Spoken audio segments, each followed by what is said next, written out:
Yo, man, you already know it's K Walker, Philly, and we back. Ever since we got out the drought, they love it. Shout out the House of Colors. K Walker!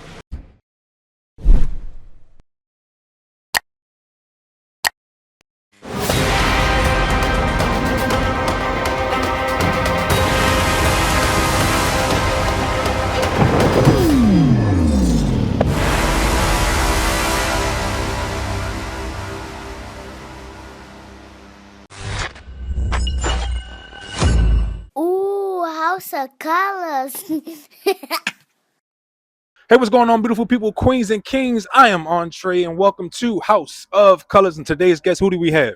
Wyte off the come up. All right, man, we here. Performance, sort of fresh off your performance. How do you feel about your performance tonight?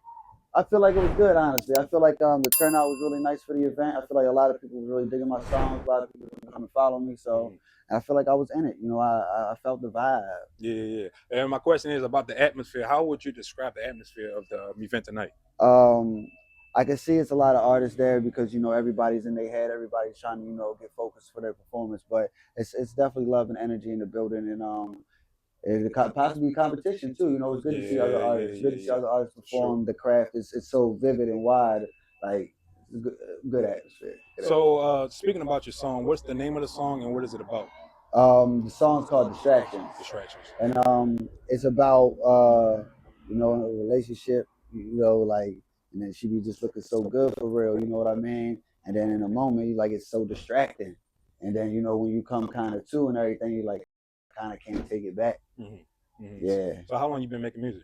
I'm going on my third year now. Third, okay. All right. So who were some of your inspirations before an artist and as an artist? So before I was an artist, you know, I always looked up to a lot of the older rappers, honestly. You know, Lil Wayne, Eminem, Tupac, Biggie, Big L, a lot of the older rappers, you know, that came up through generations who I think created a new style, created a new wave, you know.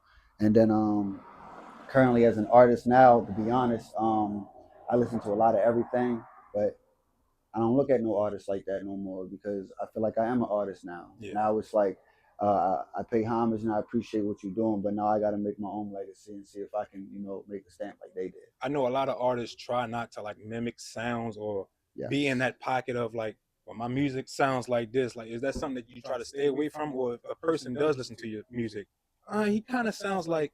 The funniest thing is I've actually never got he kind of sounds like. Okay. I've always got from all the engineers, producers, and people that came to me, always said, man, your style unique, man, you different. You know, a lot of people when I went to like New York, tell them where I'm from and everything, they's like, you really from Baltimore? I'm like, yeah, for sure, for sure. It was like, no, you don't rap like them. I'm like, no, because I'm me. I rap like me. I'm a different type of artist. You know, because everyone says we have a sound, you know, from the city. And no, I get it. You feel me? Like when you know what our club was just, you know, that club music was just bumping. That was Baltimore. That was Baltimore. You know what I mean? And now we got a wave of, you know, new lyricists coming out who are, you know, just talking their life, talking their for real. You know, whereas though cadence change isn't something that we get so much no more. You know, like the craft of it, I think, is less, and now it's just a feel and energy about it. I know off camera we was talking about, you know, parts of Baltimore we, you know, grew up from. Yeah, East Baltimore. yes, sir. So I want to kind of touch on Baltimore music in general. I know we came a long way from the sounds, the support. At a point in time, a lot of people saying Baltimore, well, we didn't make it to this point because lack of support. How do you feel about Baltimore music?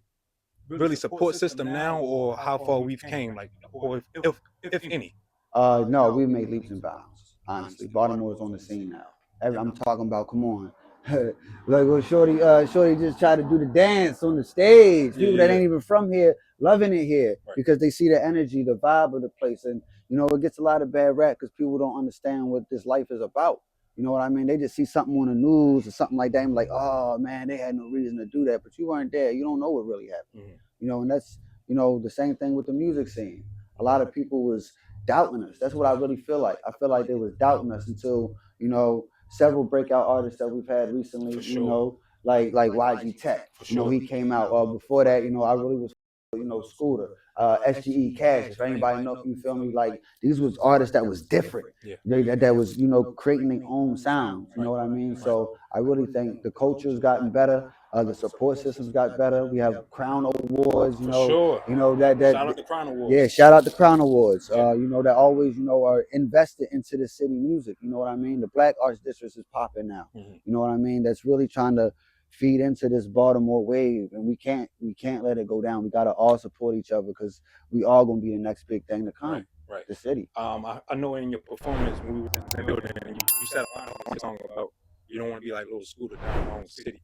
Why do you feel as though a lot of was that you? No, that wasn't wrong me. artist. My fault. That wasn't My fault. me. But hold up, wait. We can I don't want to die Yeah, where I yeah, was yeah. born at. Yeah. I want to die like My fault. but no, I didn't say that. On that topic, you know what happened.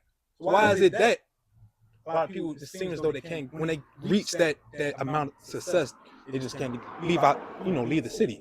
Why do you feel as though that's the issue? Because it's a recurring issue in history, especially in rap. Well, a lot of times because people start to get on a different level, and when you're on a different level, a lot of people, especially in a hungry city, is going to look at you in a certain way. You know what I mean? And now you got to move certain ways and correctly. You know what I mean? And if you go try back to the same corner store you was at on the same block where you was trapping at, and people know you got money now, you're more of a target than anything else. And even if you supported the city, that's just not everybody feels the same way. It's just how it goes. So for people watching this interview right now, what can people expect from you next? Any new music coming out? Oh yeah, music videos. So yeah, I'm working on a couple projects with SOS. Martina Lynch. We got a couple things dropping. A new SOS tape dropping. I'm about to drop a couple of my singles. One of them is Distractions that I just performed right there. I was trying to get public reactions and it's been going over pretty well. So I will be dropping a music video to that, and then dropping it on all platforms. Is everything Wyte off the come up. He's everywhere. Okay. And I'm probably gonna be dropping 3 songs for the summer. I'm gonna have like 3 or 4 songs on the SOS mixtape, and then in a little while I'm gonna drop a short season, my next little project I'm gonna work on. Well, any last words you want to get to the people before you leave? Hey man, look, again, my name Wyte off the come up, man. I'm just starting this, but I'm gonna be the greatest artist in the world. I swear. Y'all come down here and holler at Uncle Spike. Spike's Alley definitely lit all the time, and you be showing mad love. That is true. That is true. Till next time. Hey, I appreciate you.